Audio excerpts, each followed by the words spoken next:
The orange sunset painted the sky as Sarah Chen pulled her black Honda Civic into Miller's gas station, located on a quiet stretch of Highway 20 outside Atlanta.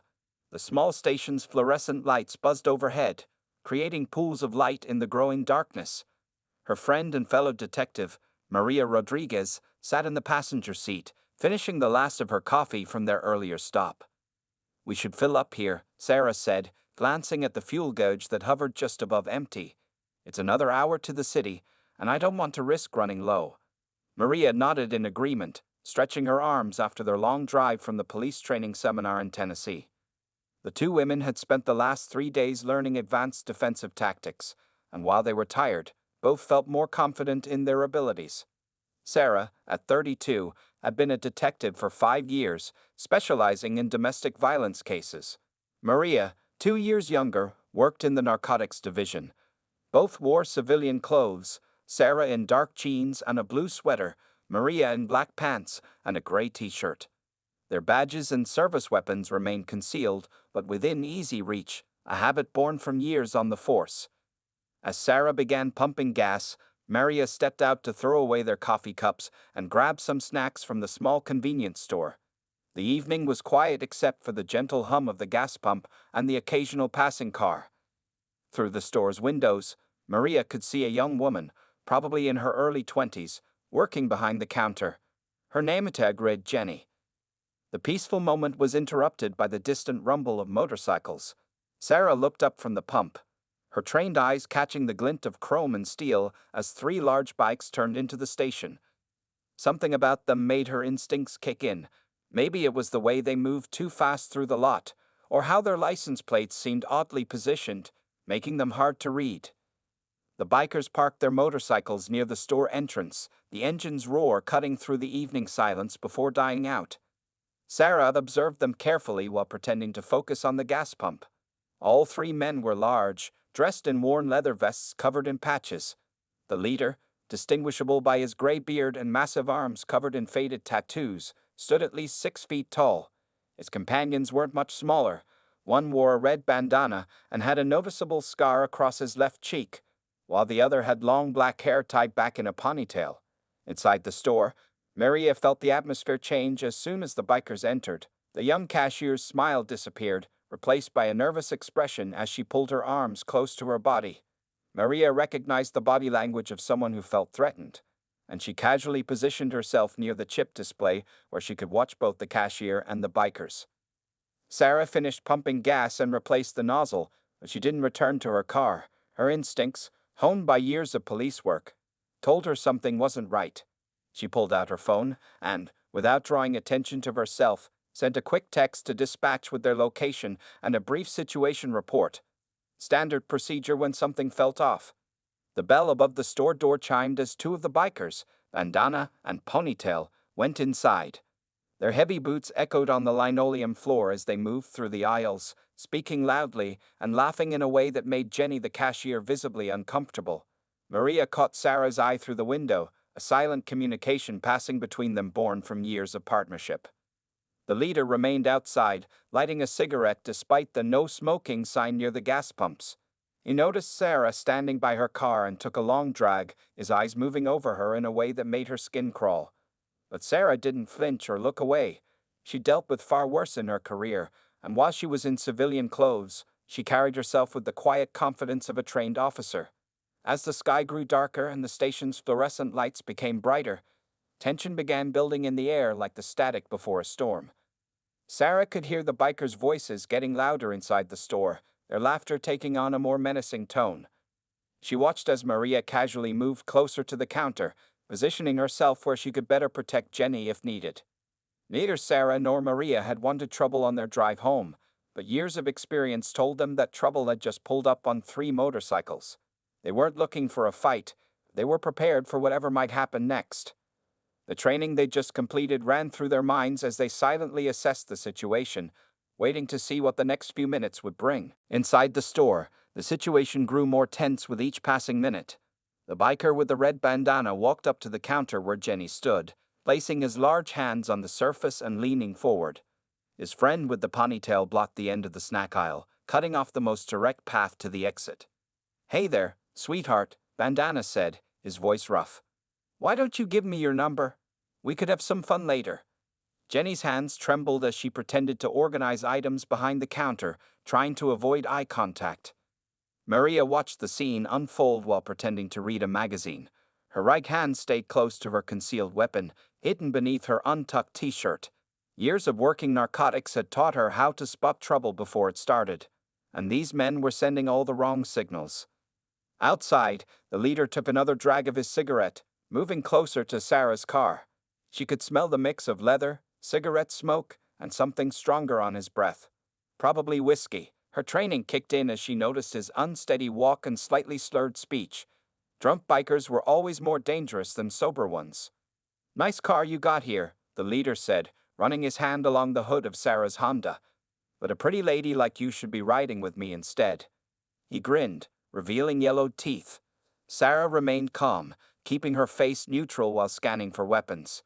She noticed a knife handle sticking out of his boot and something suspicious bulging under his vest. Inside, Ponytail had moved closer to Maria, pretending to look at energy drinks while blocking more of her movement space. "You look like you could use some company," he said, his voice carrying a threat beneath the fake friendliness. "Why don't you come sit on my bike? I'll show you what real power feels like." Maria smiled politely but said nothing, maintaining her position where she could see both Jenny and the store's entrance. Through the window, she watched Sarah dealing with the leader, noting how her partner had shifted into a defensive stance that wouldn't be obvious to untrained eyes. Jenny's voice shook as she spoke to Bandana. "Sir, I need to ask you to step back from the counter." Her words seemed to amuse him, and he leaned in even closer. "Or what, darling? You gonna make me?" Bandana laughed, looking back at his friend. "Hey, Mike, this little lady thinks she can tell me what to do." The tension in the store rose as other customers, an elderly man and a teenage boy, quietly made their way to the exit, sensing trouble. The bell chimed as they left, leaving only the bikers, Jenny, and Maria inside. Outside, the leader had moved to block Sarah's car door. "Come on, don't be like that," he said, his voice getting harder as Sarah continued to ignore his advances. "We're just trying to be friendly." His hand moved toward his vest, and Sarah noticed his fingers brush against the hidden bulge. Maria watched through the window as she sent a silent text to dispatch. "Possible 10 to 45, Miller's gas station. 3 suspects, weapons likely, request backup." She kept her movements subtle, making it look like she was just checking her phone. The fluorescent lights hummed overhead as Jenny's face grew paler. Bandana had started reaching across the counter, his intentions clear in his bloodshot eyes. The security camera in the corner blinked its red light steadily, recording everything. "Last chance to be nice," the leader told Sarah, his friendly act dropping away to reveal something darker. "You don't want to make us angry." His boots scraped against the pavement as he moved even closer, using his size to try to intimidate her. Sarah and Maria caught each other's eyes through the store window again. In that brief glance, they communicated everything they needed to know. Both women recognized that the situation was about to reach a breaking point. The recent training ran through their minds as they prepared for what would happen next. The only question was which biker would make the first wrong move, and how badly they would regret it. The situation exploded into action when Bandana reached across the counter and grabbed Jenny's wrist. The young cashier let out a frightened cry, trying to pull away from his grip.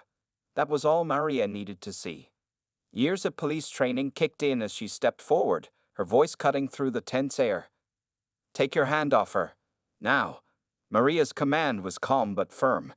Both bikers turned to look at her, surprised by her sudden intervention. Bandana's grip on Jenny's wrist loosened slightly, but he didn't let go. "Mind your own business, lady," Ponytail growled, moving to block Maria's path to the counter. "This is between us and the cashier." Outside, the leader heard the commotion and stepped away from Sarah, looking toward the store window. It was the opening Sarah needed. She quickly moved away from her car, positioning herself where she could see both the store entrance and the leader. Inside, Maria took another step forward. "I won't say it again," she warned, her hand now resting openly near her concealed weapon. "Let her go." Bandana finally released Jenny's wrist, but his face twisted with anger. "Who do you think you are?" he snarled, turning his full attention to Maria. Jenny took advantage of his distraction and ran through a door marked Employees Only, locking it behind her. The leader burst through the store's entrance, the bell ringing violently above the door. Sarah followed him inside, staying close to the wall.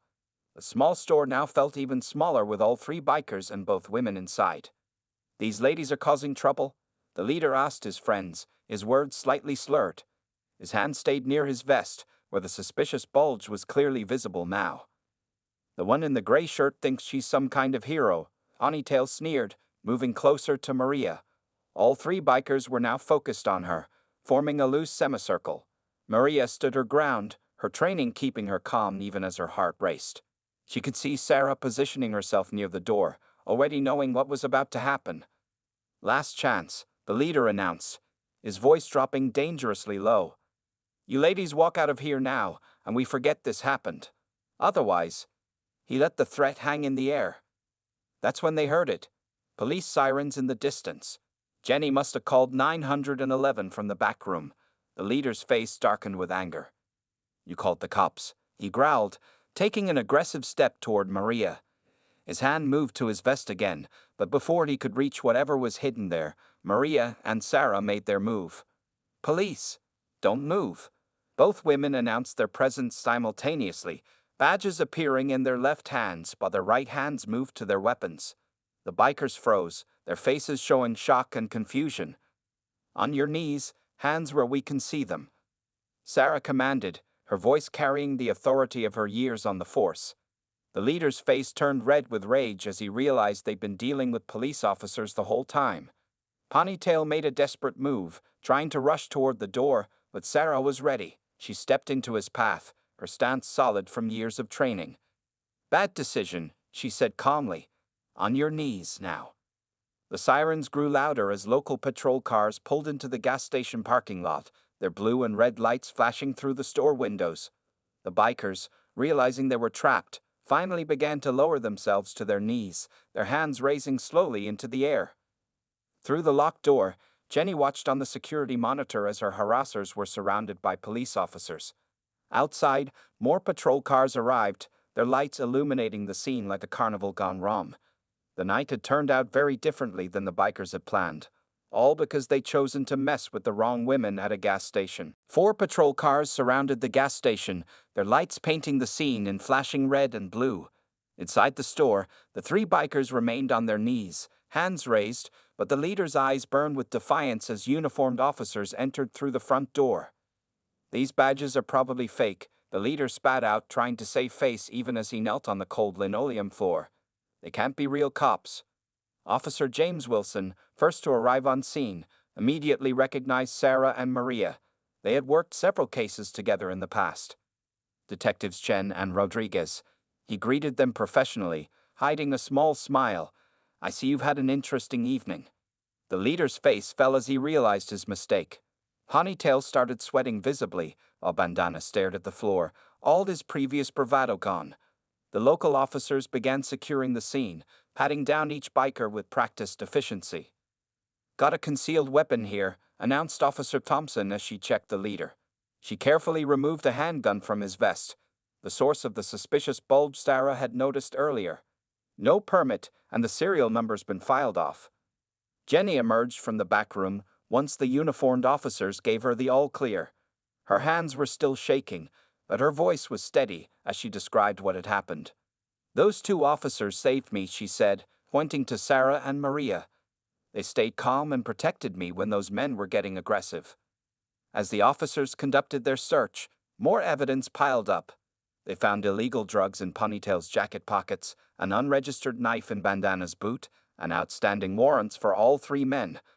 What had started as harassment at a gas station was turning into a much bigger case. Sarah stood near the counter, writing her official report while Maria helped the other officers gather evidence.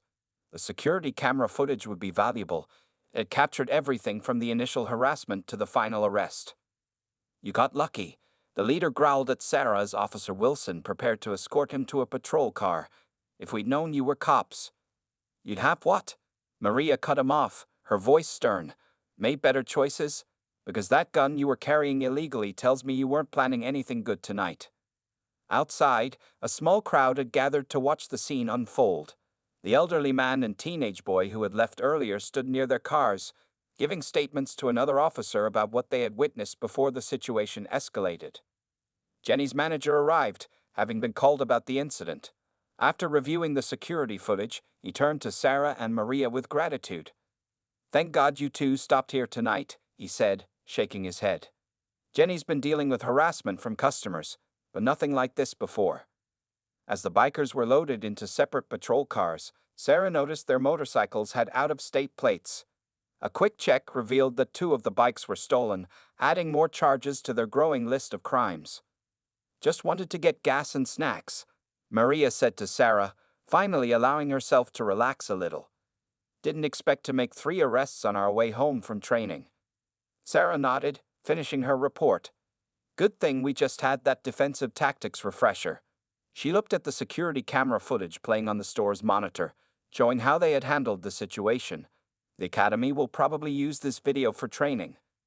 The gas station slowly returned to normal as the patrol cars departed one by one, each carrying a subdued biker who had learned a hard lesson about judging people by appearances. Jenny returned to her place behind the counter, standing taller now, knowing she was safe. Officer Wilson approached the 2 detectives one last time. "The captain's going to want to hear about this tomorrow," he said with respect in his voice. "You 2 handled this perfectly, minimal force. By the book. No one hurt." Back at the police station, the booking process was in full swing. The 3 bikers sat in separate holding cells, their tough guy attitudes completely deflated. Detective Sarah Chen watched through the observation window as Officer Thompson interviewed the leader, whose real name turned out to be Frank Tank Morrison, a man with a long criminal record. "So let me get this straight," Thompson said, reviewing her notes.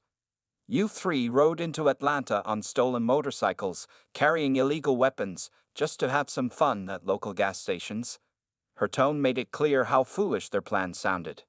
In the cell next door, Bandana, whose real name was Steve Peters, couldn't stop talking. Fear had loosened his tongue, and he was spilling information about other crimes the group had committed across 3 states. Maria stood at the evidence booking desk, carefully logging everything they'd found.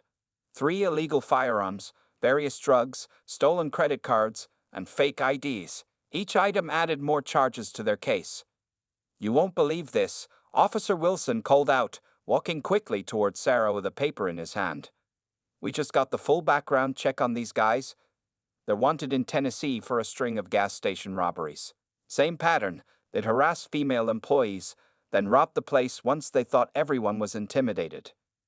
Sarah's eyes widened slightly. So that's what they were planning tonight. She thought about Jenny, the young cashier, and felt even more relieved that they'd stopped at that particular gas station at that exact time. The police station buzzed with activity as more information about the bikers came to light. Ponytail, whose real name was Michael Mike Davidson, had started crying in his cell, begging to make a deal in exchange for information about their other crimes. Captain Roberts called Sarah and Maria into his office.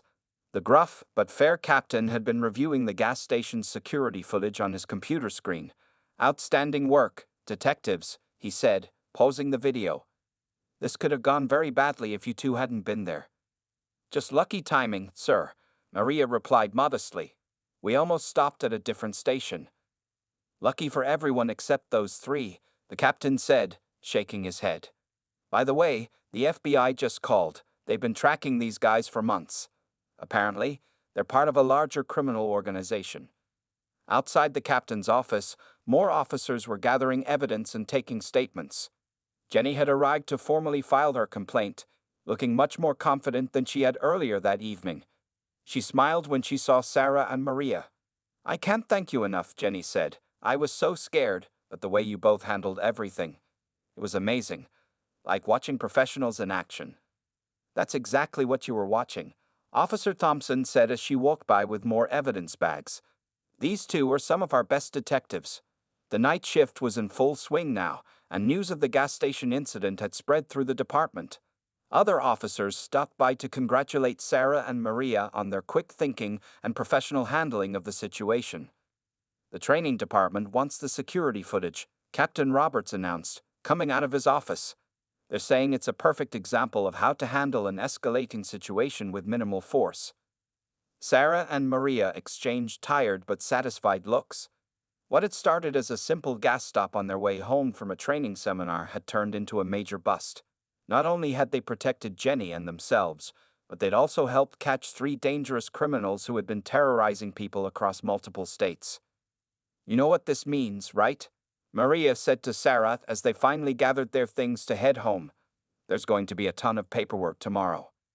Sarah laughed, the tension of the evening finally breaking. "True, but it's worth it. Those guys won't be harassing anyone else for a long time." The night shift continued around them as officers processed the 3 bikers, who now faced serious federal charges.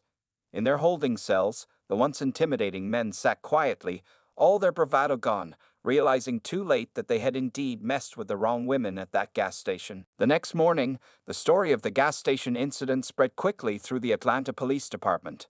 Sarah and Maria arrived at their desks to find their email inboxes full of messages from other departments and even the FBI.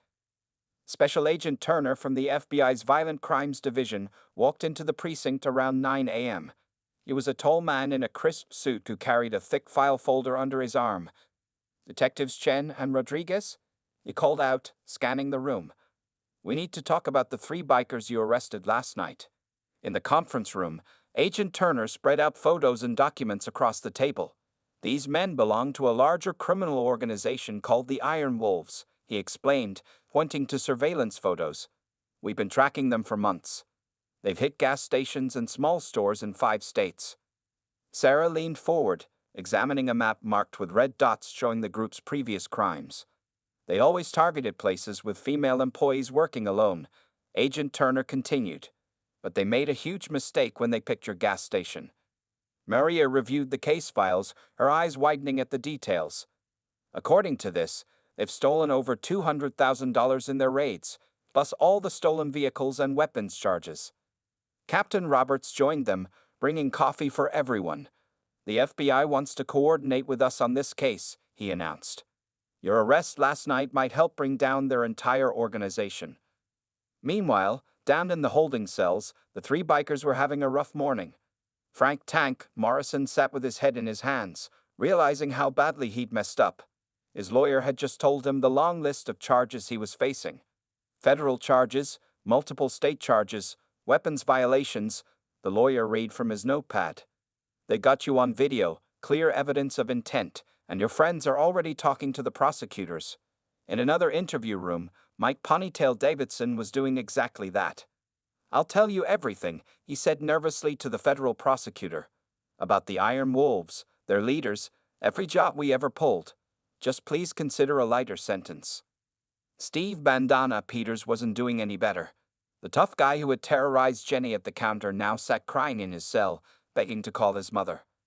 Back upstairs, Jenny arrived at the station to finalize her statement. She looked different today, confident, no longer afraid. Several officers had already submitted commendations for her bravery in handling the situation. "The security video is amazing," Jenny told Sarah and Maria. "My friends can't believe how calm you both stayed. You made those guys look like complete amateurs." She smiled, then added, "My boss is installing better security cameras and hiring a security guard for night shifts now." Around lunchtime, reporters gathered outside the police station. The story had made the morning news. 3 wanted criminals caught by 2 off-duty detectives at a gas station. Captain Roberts handled the press conference, praising Sarah and Maria's professionalism while protecting Jenny's privacy. "This case shows that crime doesn't pay," the captain told the cameras. "And it definitely shows that you shouldn't judge people by their appearance. Those criminals thought they found easy targets. Instead, they found 2 of Atlanta's finest detectives." Inside, Sarah and Maria watched the press conference on TV, slightly embarrassed by all the attention. "We just stopped for gas," Sarah said, shaking her head. "We did what any officer would do." "Maybe," Agent Turner replied, "but you did it perfectly. The FBI's training division is already asking for copies of that security footage. We'll use it to show how to handle armed suspects without things turning violent." By afternoon, the Iron Wolves leadership was getting nervous. Police in 3 states had launched raids based on information from the arrested bikers. Their whole operation was falling apart because 3 of their members had harassed the wrong women at a gas station. I guess they learned an expensive lesson, Maria said as she finished another report. Don't judge a book by its cover. And don't harass people at gas stations, Sarah added with a small smile. You never know who might be carrying a badge. 1 week after the gas station incident, the impact of that night continued to grow. Sarah and Maria sat in a federal courthouse, watching as Frank Tank Morrison and his 2 companions appeared before the judge for their preliminary hearing. Gone were their leather vests and tough guy attitudes. Instead, they wore orange jumpsuits and handcuffs, looking small and defeated in the large courtroom. The federal prosecutor stood before the judge, reading a long list of charges. Your Honor, the defendants are charged with multiple federal crimes across 5 states, the prosecutor announced, including armed robbery, weapons trafficking, drug possession, harassment, and participating in organized crime as members of the Iron Wolves gang. In the gallery, Jenny sat with her family, watching the proceedings. She had become something of a local hero after the incident, speaking to other gas station workers about safety and awareness. Several female employees from other targeted stations had come forward after seeing the news, strengthening the case against the Iron Wolves. Based on information provided by the defendants, the prosecutor continued, law enforcement has arrested 12 more members of the Iron Wolves organization. We've recovered stolen property worth over $500,000. The judge, a stern-faced woman with gray hair, looked down at the 3 bikers. You gentlemen chose to terrorize innocent people, thinking you were untouchable, she said firmly. Instead, you happened to harass 2 highly trained police detectives. Sometimes justice has a sense of irony. Outside the courtroom, Agent Turner shared updates with Sarah and Maria about the broader investigation. The Iron Wolves are falling apart, he explained, showing them photos of recent arrests. Everyone's turning on each other, trying to make deals. All because you 2 stopped for gas that night. Back at the Atlanta Police Department, Captain Roberts had more good news. The City Council is launching a new safety program for late-night workers, he told them. They're using your gas station incident as a wake-up call. Every store will get panic buttons and better security systems. The police academy had already incorporated the gas station security footage into their training program. New recruits watched how Sarah and Maria handled the situation, learning from their calm professionalism and perfect timing.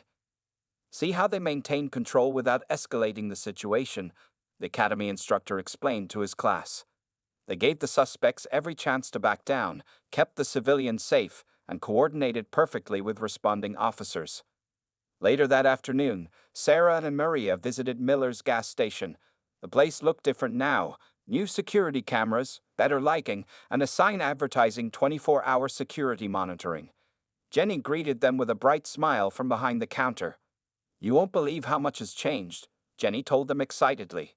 3 other stations in the area hired security guards. My boss gave me a raise, and I'm taking self-defense classes now. She pointed to a small frame on the wall, containing a newspaper article about the incident. Maria noticed how Jenny stood taller now, more confident. You were brave that night, she told the young cashier. You kept your head and did everything right. As they left the gas station, several customers recognized them from the news coverage. A young woman approached them shyly. Thank you for what you did, she said. I work nights at a convenience store, and your story inspired us to demand better security. You showed us that we don't have to accept being harassed. Sarah checked her phone, seeing a message from Agent Turner. 2 more Iron Wolves leaders had just been arrested in Tennessee. Their entire operation was crumbling, all because 3 of their members had made the mistake of targeting the wrong gas station. It's amazing how one small decision can have such big consequences, Sarah said as they drove back to the station. If we'd stopped for gas anywhere else that night, those guys would still be out there terrorizing people, Maria finished. Instead, they're facing federal charges, their gang is destroyed, and stores are getting better security. The sun was setting over Atlanta as they drove, painting the sky in orange and purple, just like it had been on that fateful night when 3 bikers learned the hard way not to judge people by appearances. 3 months after the gas station incident, Sarah and Maria stood in front of a large crowd at the Atlanta Police Department's annual awards ceremony. The police chief approached the podium, holding 2 shiny commendation medals. Tonight, We honor Detectives Sarah Chen and Maria Rodriguez, the chief announced, his voice filling the packed auditorium. Their actions not only protected a civilian but led to the dismantling of one of the most dangerous criminal organizations operating across the Southeast. In the audience, Jenny sat with her family, beaming with pride. She wore a new name badge identifying her as the night shift supervisor at Miller's gas station. Next to her sat Agent Turner from the FBI, who had driven down from Washington specially for this ceremony. The Iron Wolves gang is now completely disbanded, the chief continued. Thanks to information gathered from those initial arrests, law enforcement has captured 37 gang members across 6 states. We've recovered stolen property worth over $2 million. As Sarah and Maria received their medals, the screen behind them showed clips from that night's security footage, now famous throughout law enforcement training programs. The audience watched as the two detectives handled the situation with perfect professionalism. Frank "Tank" Morrison and his 2 companions had received their sentences the week before. The judge had shown no mercy. 20 years for Morrison, 15 each for Bandana and Ponytail. Their testimony against other gang members had prevented life sentences, but they wouldn't be harassing anyone for a very long time. After the ceremony, Jenny approached the detectives with exciting news. "I'm starting the police academy next month," she announced proudly. "What happened that night showed me that I want to help protect people, just like you both did." Agent Turner shared updates about the broader impact of the case. "Gas station robberies have dropped 60% across the region," he explained. "Every state is implementing new safety protocols for late-night workers. You've started a real movement for change." The local news had dubbed it the gas station effect. How one failed harassment attempt had sparked widespread improvements in worker safety. Businesses had installed better security systems, panic buttons were now standard equipment, and employee training had been completely revamped. "Remember how scared I was that night?" Jenny asked, looking at her new supervisor badge. "Now I train other employees on how to handle difficult situations. We even use the security video in our safety classes." Sarah and Maria's story had spread beyond law enforcement. Women's self-defense classes across the city used their example to teach awareness and confidence. The incident had shown that appearances could be deceiving, and that staying calm under pressure was more powerful than physical intimidation. Captain Roberts approached them with one final piece of news. "The FBI Training Academy wants you both to come speak to their new agents," he said. "They're calling your gas station incident a perfect example of quiet strength in law enforcement." Later that evening, Sarah and Maria drove past Miller's gas station. The place looked completely different now: bright lights, security cameras, and a new sign advertising 24-hour police patrol support. Several other stations in the area had copied these improvements. "Hard to believe it all started because we needed gas," Maria said, looking at her commendation medal. "And because 3 bikers made some very poor assumptions," Sarah added with a slight smile. They thought about those 3 men, now sitting in federal prison, would learn the hard way that you can't judge people by their appearance. Their attempt to harass 2 women at a gas station had cost them their freedom, destroyed their criminal organization, and sparked positive changes that would protect countless others. As they drove away, a young female employee waved from behind the counter, looking confident and secure in her well-lit store. The gas station that had once been the scene of attempted harassment had become a symbol of positive change. The story of how 3 bikers messed with the wrong women would be told for years to come, in police academies, security training sessions, and anywhere else where people needed to learn that true strength often comes in unexpected packages.